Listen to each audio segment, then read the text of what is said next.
Good morning friend, मेरा नाम जितेंद्र कुमार बावलिया है। मैं lecture computer engineering government polytechnic college Dausa में कार्यरत हूँ। आज हम कंप्यूटर सिस्टम आर्किटेक्चर के 2016 की जो पेपर था ऑब्जेक्टिव पेपर, उसके सॉल्यूशन के ऊपर फोकस करेंगे। तो सॉल्यूशन पे हम फोकस करें तो सबसे पहला क्वेश्चन आपका वॉन न्यूमैन आर्किटेक्चर कौन से मॉडल पे आपका निर्धारित होता है। इसमें पहला ऑप्शन आपका सिंगल इंस्ट्रक्शन सिंगल डेटा है, दूसरा सिंगल इंस्ट्रक्शन मल्टीपल डेटा है, third multiple instruction multiple data है, फोर्थ आपका मल्टीपल इंस्ट्रक्शन सिंगल डेटा है।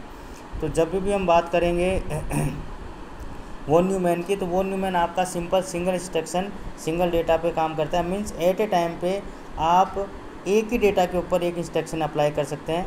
तो ये 90% कंप्यूटर आपके इस चीज़ को फॉलो करते हैं। दूसरा आपका क्वेश्चन है रजिस्टर एड्रेसिंग मोड में ऑपरेंड स्थित होते हैं। तो आपका रजिस्टर एड्रेसिंग मोड होगा, उसमें आपके जो ऑपरेंड है वो कहाँ स्थित होते हैं। तो आपका जो ऑपरेंड होगा वो आपके हमेशा रजिस्टर में होंगे। और अब यहाँ पे जैसे कि आप देख पाएंगे कि जो यहाँ पे जो ऑप्शन दिए गए हैं, थोड़ा घुमा के ऑप्शन दिए हुए हैं। पहला है जैसे कैश में, दूसरा सेकेंड स्टोरेज में, थर्ड है CPU में और फोर्थ है प्राइमरी मेमोरी में। तो हमें थोड़ा याद रखना पड़ेगा कि रजिस्टर एड्रेसिंग मोड में रजिस्टर आपके CPU के अंदर होते हैं। इसकी वजह से यहाँ पे आंसर आपका जाएगा C, CPU के अंदर होता है। थर्ड आपका इम्प्लाइड एड्रेसिंग का उदाहरण है। इम्प्लाइड का मतलब होता है कि आपको किसी ऑपरेंड को स्टोर करने की आवश्यकता नहीं पड़ती। मीन्स आपको ऑपरेंड के ऊपर वर्क नहीं करना पड़ता है, ये ऑटोमेटिक डायरेक्ट इसके ऊपर काम होता है। तो यहाँ पे इसका आंसर आ जाएगा आपका immediate addressing mode. Question number third है normally digital computer are based on. तो आपके जो डिजिटल कंप्यूटर है वो किससे बने होते हैं। तो जो आपके यूनिवर्सल गेट है वो आपके नैंड और नोर होते हैं। एंड और ओर यहाँ पे है, तो ज़्यादातर आपके जो नॉर्मल डिजिटल कंप्यूटर बेस होते हैं वो आपके एंड और ओर प्लेन के ऊपर बने होते हैं। क्वेश्चन नंबर 5 आपका ALU unit of computer perform. Computer में ALU का क्या काम होता है।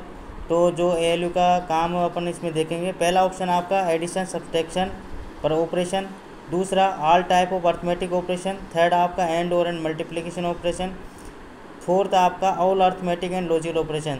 तो ALU आपका all arithmetic and logical operation perform करेंगे। उसके अंदर आपके एंड और ऑपरेशन भी आ जाएंगे, एडिशन सब्सट्रैक्शन भी आ जाएंगे। क्वेश्चन नंबर 6 है आपका एक CPU के पास 16 बिट प्रोग्राम काउंटर। इसका अर्थ हुआ कि CPU एड्रेस कर सकता है। तो जब भी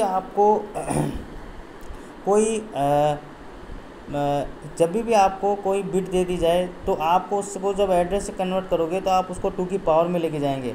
तो ये हो गया आपका 2 की पावर 16। और 2 की पावर 16 की अगर हम बात करें तो आपकी 2 की पावर 10 होती है K, और 6 हो गया आपका 6 आपका हो जाएगा 2 की पावर 4 8 16 32 64। तो आपका इसका आंसर हो जाएगा 64 के मेमोरी लोकेशन थर्ड। और अगर यही आपसे रिवर्स में पूछा जाता तो आप उसको 2 के पावर में वापस बेस में लेके आते और इसका आंसर आपका रिवर्स हो जाता। अगला क्वेश्चन आपका क्वेश्चन नंबर 7 CPU बना होता है। मीन्स आपका CPU किस किस का बना होता है। तो इसके अंदर आपका CPU आपका आ जाएगा, पहला ऑप्शन है ALU CU एंड रजिस्टर, दूसरा ALU and CU, third option है आपका ALU CU and hard disk, और फोर्थ आपका ALU CU एंड मॉनिटर। तो इसका आंसर आ जाएगा आपका ALU CU and register. 8 question आपका cache memory reside in between. Cache memory किसके बीच में होती है। तो कैश मेमोरी हम लोग जानते हैं CPU और RAM के बीच में होती है कैश मेमोरी। क्वेश्चन नंबर 9 एक बिट डेटा स्टोर करने वाला सर्किट कहलाता है। तो जो भी एक बिट को आप स्टोर करते हैं अपन उसको फ्लिप फ्लॉप कहते हैं। क्वेश्चन नंबर 10 है आपका कंप्यूटर में घटाव की क्रियाएं सामान्यतः की जाती है। मीन्स आप कंप्यूटर में जो सब्सट्रैक्शन करते हैं, तो हम लोगों ने क्लासेज में भी देखा है कि सब्सट्रैक्शन की प्रोसेस हमेशा 2's कॉम्प्लीमेंट से की जाती है। तो आंसर आपका हो जाएगा D। इसके बाद में हम बात करें तो आपका क्वेश्चन नंबर 11 है floating point representation use to store. Floating point किसको करता है यहाँ पे। तो फ्लोटिंग पॉइंट यहाँ पे आपके जो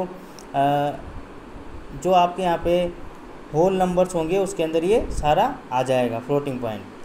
इसके बाद में आता है मेमोरी में किसी खास स्टोरेज लोकेशन तक पहुँचने तथा उसके कंटेंट को प्राप्त करने में लगा हुआ औसत समय कहलाता है। तो ये औसत समय आपका सीक समय कहलाता है, किसी को सर्च करना वहाँ पे।